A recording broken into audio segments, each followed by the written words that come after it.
DJ. Arsenal 3, Man United 1. Shocked?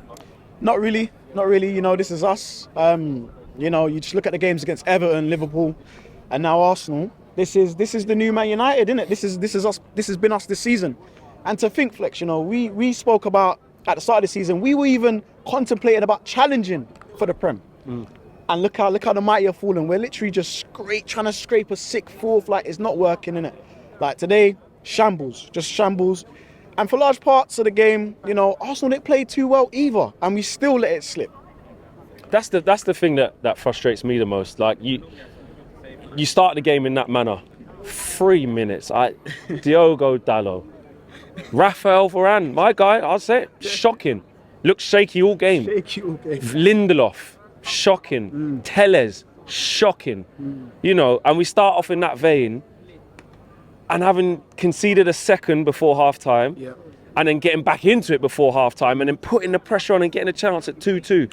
You look at the range of emotion in the game, we actually played all right in some moments. We actually played all right, which I don't know whether that's Arsenal. That's Arsenal making us look good, because we haven't looked good in any games.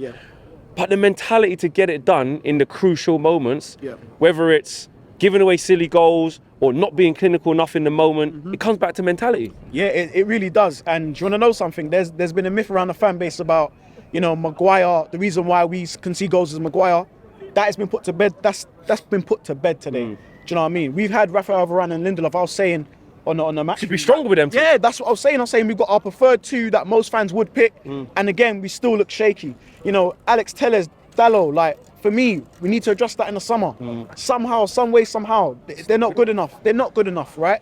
And the recipe to beat Manchester United is out there. If you get at United early, you 5 minutes, 10 minutes, whatever it is, as soon as the game goes, you get at this United team, they will break. And they did it today. 2 minutes, it was 2 minutes in. It was 2 minutes in. Quicker than Liverpool. Exactly, and we conceded straight away. This is a team that's shot a confidence flex. They need some new direction. I think a lot of the players are just giving up. If the end of the season was today, they take it. They take it if it's the end of the season. And we've been saying that since Leicester. Since we come back off international break, we said it after Leicester. We said it after Everton. Exactly. Just about scraped past Norwich. And then Liverpool, we said the same thing. The positives, obviously, was Ronaldo today. With everything that he's been through, to come and put in a performance that he did was decent. Was you shocked to not see him take that penalty? Oh, man, listen. This is where I wanted him to pull rank. This is when I wanted to put the ball up, say, "No, Bruno, hold your corner. This is mine." Because what? He would have scored that, right? And we would have been, 2-2 at that, going into that now. And then you got Ronaldo on a hat-trick. Again, do you know what I mean? The momentum, Arsenal all of a sudden start getting shaky, start getting scared. This game was a weird one, Flex. You know, like, the momentum kept shifting. I thought Ronaldo had a brilliant performance today. He was sharp. He was linking the play, stuff that I've criticised him before. He was running. He was pressuring. You know, he was doing everything that he needed to do.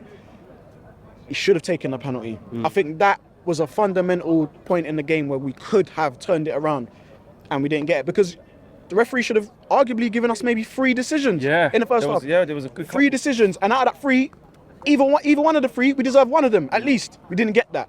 But, you know, the game started to even itself out. We then get the penalty. We're thinking, brilliant, yes, let's put some pressure on Arsenal now. Bruno steps up. I'm thinking, why is it Bruno? That's immediately, I'm like, why is Bruno taking it? Should be Ronaldo. And then look. And even after missing it, you know, can you still keep the pressure on? Can you still make sure you don't concede because you're in the ascendancy?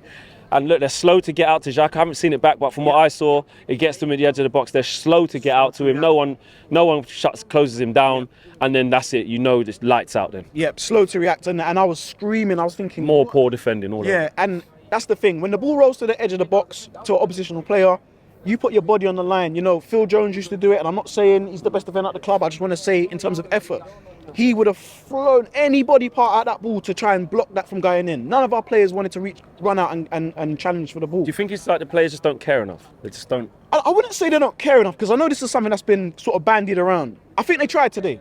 I think they did try in spots. They tried today. But it wasn't like the Liverpool down and tools. It wasn't like the Everton. So you saw a bit more. Yeah, I saw a bit more, Flex. But the thing is, these men are just shot with confidence, and they've reached their ceiling as a team. Individually, there's some good players in there, but as a team, they've reached their ceiling. You know, we can say go again, and we do go again. We go again. As United fan, I'm always going to say we'll go again. But end of the season, there's a lot of men that are looking real sellable right now.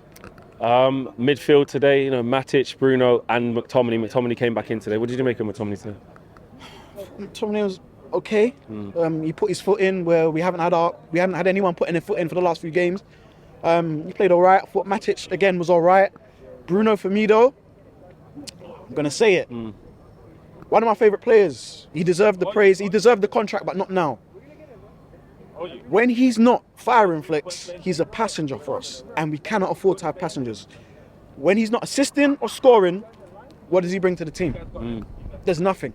So I'm not saying Bruno should go, but I'm saying that we should go and look. If there's money in the pot, go get another number 10 to start putting pressure on him. Get a 20, 21-year-old number 10 to start putting a bit of pressure on him where Bruno can get dropped for games and we can put someone in that can do the business. So people have been talking about the fullbacks, Yeah. saying how dreadful all the fullbacks on show today on both teams. But let's talk about ours. Dalot and Telles. Going forward, do they need to go? they need to go.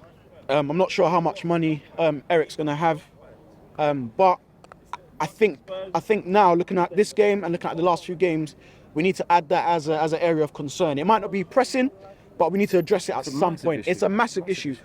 They are average players. I'll keep it at that. Just average players. Telles dropped off the ball multiple times today.